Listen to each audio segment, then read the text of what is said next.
എന്നോർന്നു.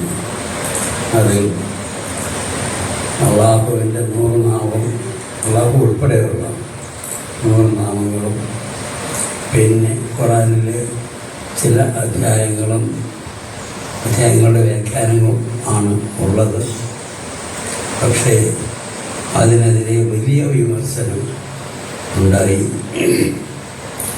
ഇവിടെ ഇസ്ലാമിക പണ്ഡിതന്മാരില്ലാഞ്ഞിട്ടാണോ ഇങ്ങനൊരു ഹിന്ദു സന്യാസി വന്ന് അതിന് വ്യാഖ്യാനം എഴുതേണ്ടി വരുന്നത് എന്നുള്ള ആക്രോശമാണ് അന്ന് കേട്ടത്.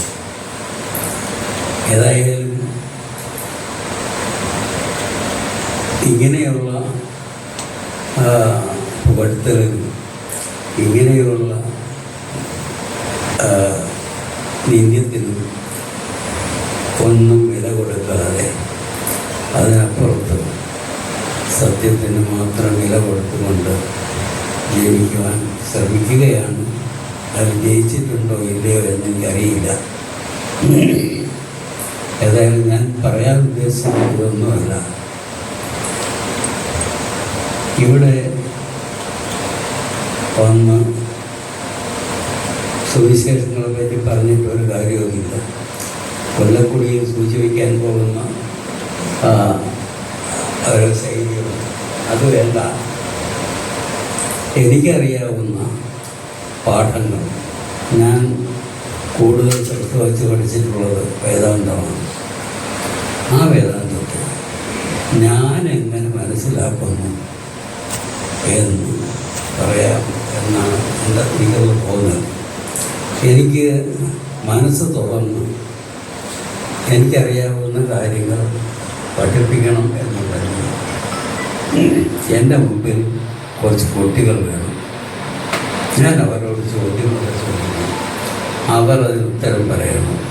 ഇങ്ങനെ ഒരു ആശയം ഞാൻ വിപുലീകരിച്ച് എടുക്കുന്ന സ്വഭാവമാണുള്ളത്. ഇവിടെ ഉണ്ടോ കുട്ടികൾ?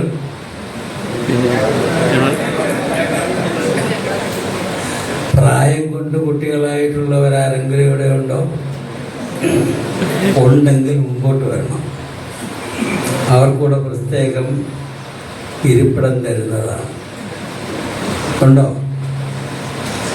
ആരുമില്ല. പ്രായം കൊണ്ട് എന്ന് ഞാൻ ഉദ്ദേശിക്കുമ്പോൾ ആരാണ്? എനിക്ക് കാണാൻ വയ്യ. ആര്? പ്രായമുള്ള കുട്ടിയുടെ കാര്യമല്ല ഞാൻ പറയുന്നത്.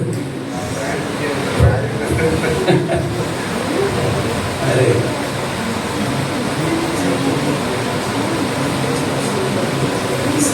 ആ ശരി. എന്താ പേര്? എന്തായാലും ഞാൻ കണ്ടിട്ടുള്ളതായിട്ട് ഓർക്കുന്നില്ല. ഇരിക്കും. കുട്ടികളായിട്ട് ആരെങ്കിലും ഉണ്ടോ? ഇല്ല. അപ്പോൾ ഞാൻ ചോദിക്കുകയാണ്, നിങ്ങളുടെ ആരുടെയും വീട്ടിൽ കുട്ടികളില്ലാഞ്ഞിട്ടാണോ ഇവിടെ ഒരു കുട്ടി പോലും ഹാജരാകാതിരുന്നത്? എൻ്റെ കുട്ടിക്കാലം ഞാൻ ഓർക്കുന്നു.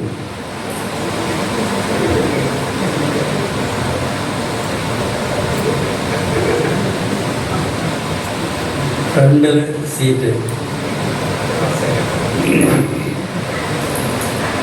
എൻ്റെ കുട്ടിക്കാലം ഞാൻ ഓർക്കുന്നു. എനിക്കൊരു 12 വയസ്സുള്ളപ്പോൾ മുതൽ പ്രാദേശികമായി എവിടെയെങ്കിലും സമ്മേളനങ്ങൾ കൂടുമ്പോൾ, സാംസ്കാരിക സമ്മേളനങ്ങൾ കൂടുമ്പോൾ എൻ്റെ അച്ഛൻ എൻ്റെ കയ്യിൽ പിടിച്ച്, മോനെ നമുക്കിങ്ങനെ ഒരു സമ്മേളനം കേൾക്കുന്നു, അവിടെ പോകണം എന്ന് പറഞ്ഞ് കൂട്ടിക്കൊണ്ട് പോകുമായിരുന്നു. അന്ന് ഇന്നത്തെ പോലെ യാത്രാ സൗകര്യമൊന്നും ഇല്ല. 20 കിലോമീറ്റർ വരെ നടന്ന് ഞങ്ങൾ സമ്മേളനത്തിൽ പങ്കെടുക്കാൻ പോയിട്ടുണ്ട്. നടന്ന് തന്നെ പോകണമായിരുന്നു. അങ്ങനെ ഒരു മനോഭാവം, മക്കൾക്ക് സാംസ്കാരികമായൊരു വളർച്ച ഉണ്ടാക്കി കൊടുക്കണം എന്നുള്ള മനോഭാവം എത്ര കുട്ടികൾക്കല്ല, എത്ര രക്ഷാകർത്താക്കൾക്ക് ഇന്നുണ്ടാകാറുണ്ട്.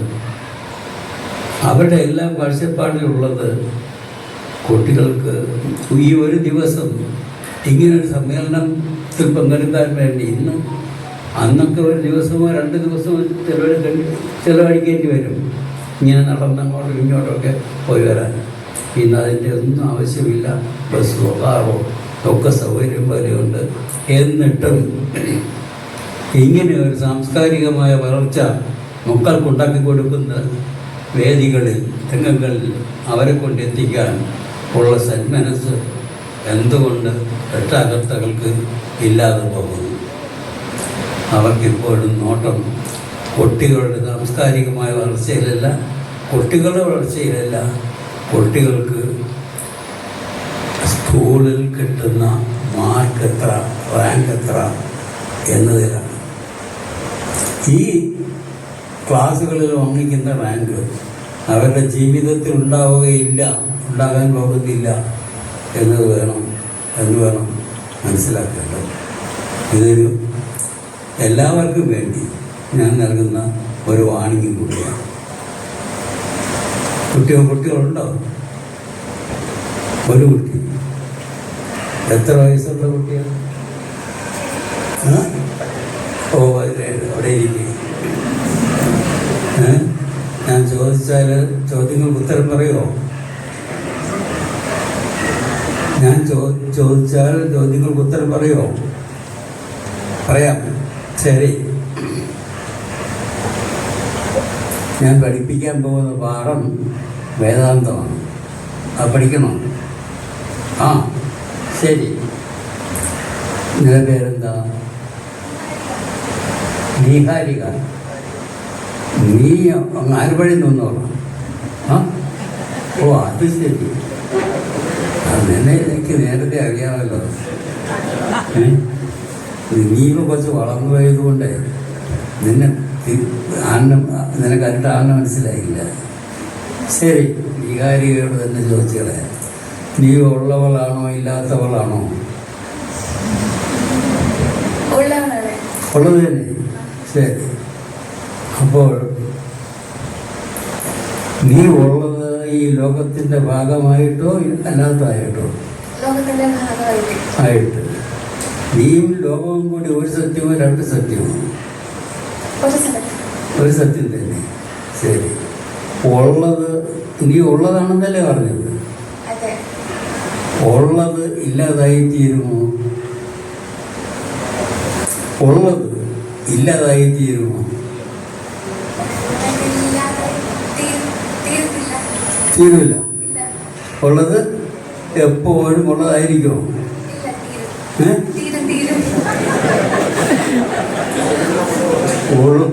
ഉള്ളത് ഇല്ലാതായി തീരുമോ?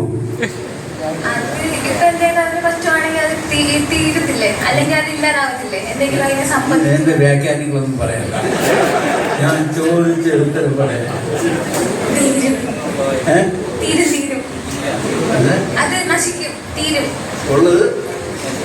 ഉള്ളത് തീരുമെന്നുണ്ടെങ്കിൽ അത് ഉള്ളതല്ല.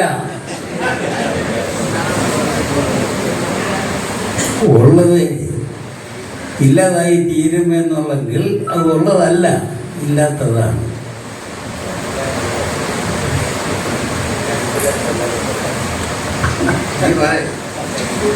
അപ്പോൾ ഉള്ളതില്ലാതായി തീരുമോ ഇല്ലയോ? ഉള്ളതായിട്ട് തന്നെ നിൽക്കും. നീ ഉള്ളതല്ലേ? നീ മരിക്കുമോ? മരിക്കുമോ? അപ്പൊ നീ ഇല്ലാതായി തീരുമോ?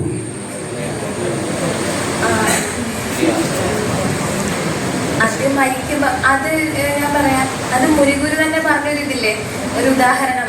ഈ ഓട് ഇല്ലാതായി തീർന്നാലും അതിന്റെ സത്യം എന്ന് പറഞ്ഞൊരു കാര്യം ഇല്ലാതായി തീരുന്നില്ല.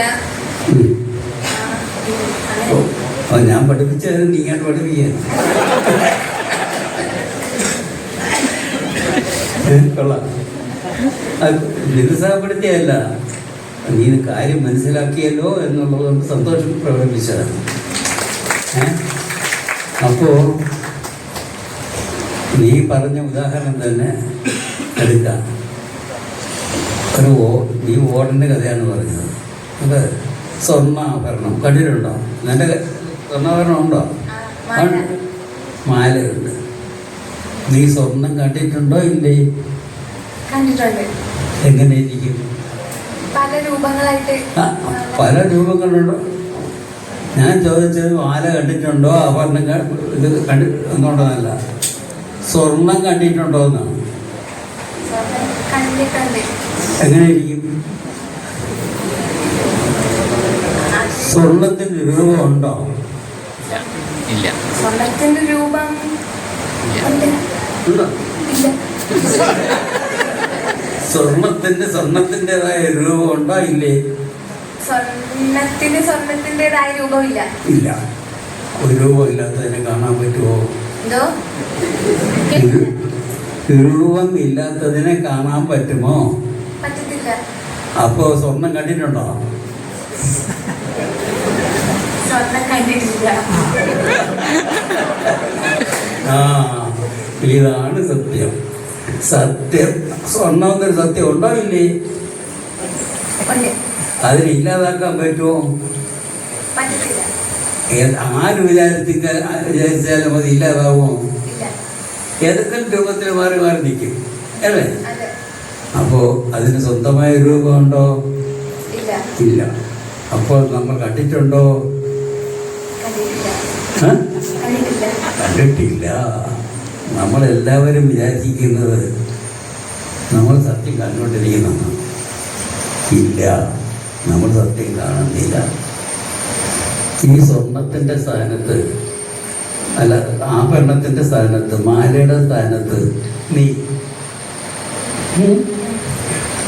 അപ്പോ ആ മാല ആയി തീരുന്നതിനുള്ള സ്വർണമുണ്ടല്ലോ, ഉണ്ടോ?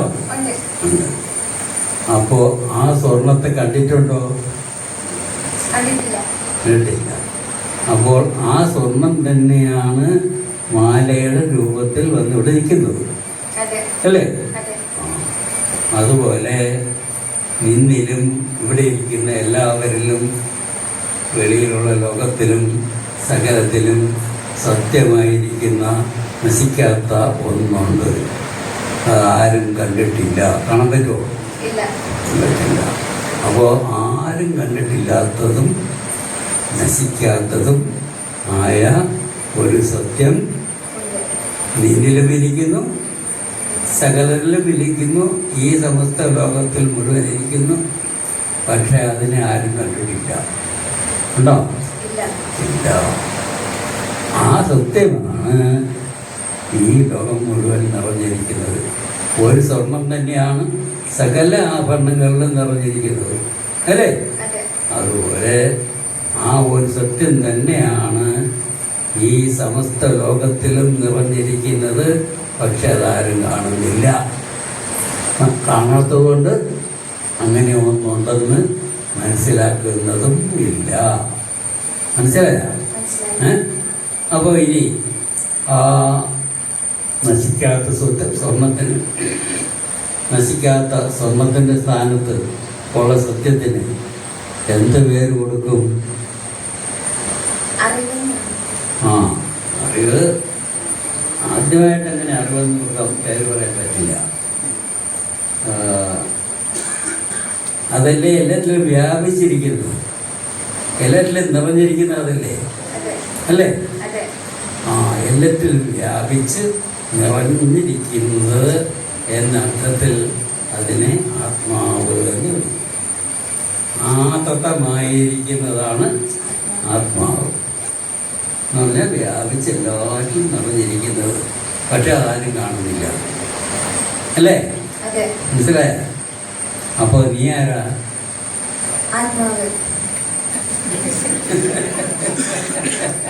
അപ്പൊ നീ കാരികയോ? നീ പിടിക്കുകയാണല്ലോ. നീകാരിക എന്ന് പറയുന്നത് വേറൊരു പേര് അല്ലേ?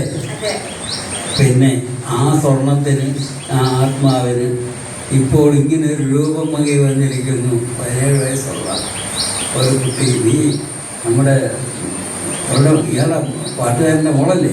അതെ നീ പാട്ടുകാരിയല്ലേ? അതെ. ശരി. അപ്പോൾ അങ്ങനെ പാടുന്ന സ്വഭാവമുള്ള ഇങ്ങനെ ഒരു പെൺകുട്ടിയായി എന്ത് ഭാരതിയ ദേവേശ് ഭാരതിയുടെ മകളായി നീ ജനിച്ചു എന്നൊക്കെ പറയാം. ആ ദേവേശ് ഭാരതിയുടെ മകൾ ഇനി ഒരു കാലത്ത് വയസ്സായി അങ്ങ് പോവും അല്ലേ? എന്നാലും നിന്നിലുള്ള സത്യം ഇല്ലാതാകുമോ? ആവില്ല. പിന്നെയോ അത് വേറെ പല രൂപത്തിലൊക്കെ വരും. ആർക്കും അറിയില്ലല്ലോ ലോകത്തിൽ എന്തെല്ലാം വരുന്നു. അറിയാം? അറിയില്ല. അപ്പോൾ ഇങ്ങനെ ശാശ്വതമായ എന്ന് പറഞ്ഞാൽ നശിക്കാത്ത, ഒരിക്കലും നശിക്കാത്ത ഒരു സത്യമുണ്ട്. അതിനെ നമുക്ക് ദൈവമെന്ന് വിളിക്കാം, ആത്മാവെന്ന് വിളിക്കാം. തത്വചിന്തയുടെ സന്ദർഭത്തിലാണ് കണ്ട് അതിനെ ആത്മാവെന്ന് വിളിക്കുന്നത്. മതത്തിൻ്റെ സന്ദർഭത്തിലാണെങ്കിൽ അത് ദൈവം. അകക്കൂടി നോക്കിയാൽ അതിന് പേരില്ല. ഞാൻ പറഞ്ഞില്ലേ, ആഗതമായിരിക്കുന്നത് എന്ന അർത്ഥത്തിൽ അതിന് ആത്മാവെന്ന് വിളിച്ചതന്നെ ഉള്ളൂ. അതാണ് അതിൻ്റെ പേര് എന്ന് പറയാൻ പറ്റില്ല. അത് സകലതിനെയും നിയന്ത്രിക്കുന്ന സത്യമായിരിക്കുന്നു എന്നുള്ളത് കൊണ്ട് അതിന് ദൈവം എന്ന് വിളിച്ചു. എന്നാൽ ദൈവം അതിൻ്റെ പേരാണോ? അതുമല്ല. ഈ ഋഷിമാരൊക്കെ പറഞ്ഞിരിക്കുന്നത് ആ ഒന്നിന് പേരില്ല എന്നാണ്. പിന്നെ പേരില്ലാത്തതിന് സൗകര്യം പോലെ നമ്മളിങ്ങനെ അതിനെ തിരിച്ചറിയാൻ വേണ്ടി ഓരോ വാക്ക് ഉപയോഗിക്കുന്നതേ ഉള്ളൂ. അതൊന്നും അതിൻ്റെ പേരല്ല. ഒരു ഋഷി എന്തു പറഞ്ഞു? ദാവോയിസം എന്ന് കേട്ടിട്ടുണ്ടോ? കേട്ടിട്ടില്ല. ഇനിയും കേട്ടോ. അത് ചൈനയിലെ ഒരു തത്വചിന്താ പ്രസ്ഥാനമാണ്. അതിൻ്റെ പ്രാമാണിക ഗ്രന്ഥം ദവോ ദേ ജിങ് എന്ന് പറയുന്ന കൊച്ചു പുസ്തകമാണ്. ഞാനതിൻ്റെ മലയാളം തർജ്ജമയായി പ്രസിദ്ധീകരിച്ചിട്ടുണ്ട്. അതിൻ്റെ ആദ്യത്തെ വരി ഇങ്ങനെയാണ്: പേര് പറഞ്ഞ് വിളിക്കാവുന്ന ദവോ അല്ല. അങ്ങനെ അതിന് പേരില്ല.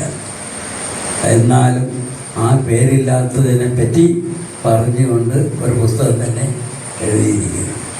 എന്നാലും ആ എഴുതിയിരിക്കുന്നത് മുഴുവൻ ആ ദവയെപ്പറ്റി കൂടുതൽ അറിവ് തരും എന്നാണോ കരുതുന്നത്? അതുമല്ല, അങ്ങനെ എഴുതി. അതുപോലെ നമ്മളും ഇവിടെ ജീവിക്കുമ്പോൾ ഈ ഒരു സത്യം അറിയാം. എന്താണ്? നമ്മിലുള്ള ഒരു കാര്യം ചോദിക്കട്ടെ. നിനക്ക് നിന്റെ ജീവിതം ജീവിക്കണമോ മറ്റു വല്ലവരുടെയും ജീവിതം ജീവിക്കണമോ?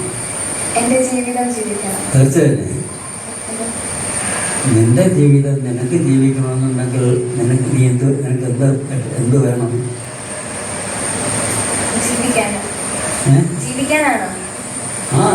നിനക്ക് നിന്റെ ജീവിതം ജീവിക്കണം. അതിനെന്ത് വേണം?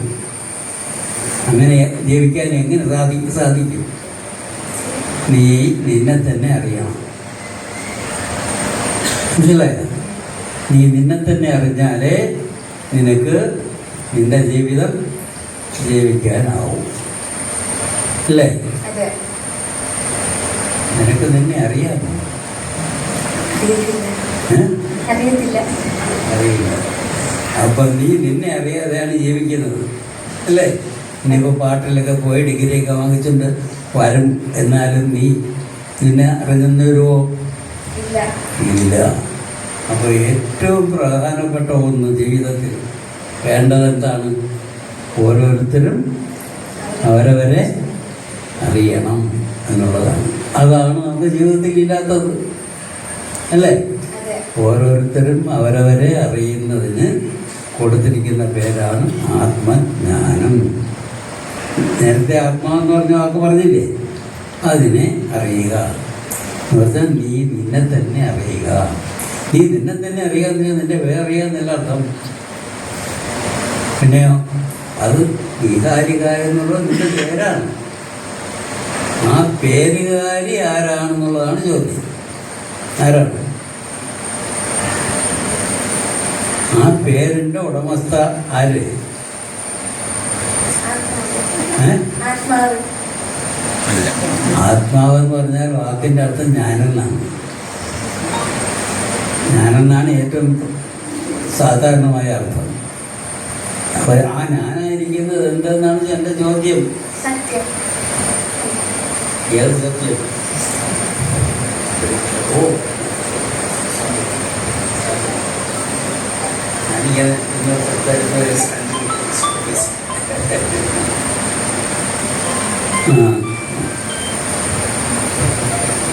ഞാനത് ചോദിച്ച് ഞാൻ ആരാണ്? എന്നറിയാതെയാണ് ജീവിക്കുന്നത് അല്ലേ? അപ്പോ ഞാൻ ആരാണെന്ന് അറിഞ്ഞാലോ, ഞാനിപ്പോ ഞാനെന്നുള്ളത് ആത്മാവാണെന്ന് നീ മനസ്സിലാക്കിയോ? അതാണ് ഉള്ളത് അല്ലേ? അപ്പൊ നീ മരിക്കുന്നില്ലേ പറഞ്ഞത്? എന്റെ അമ്മ,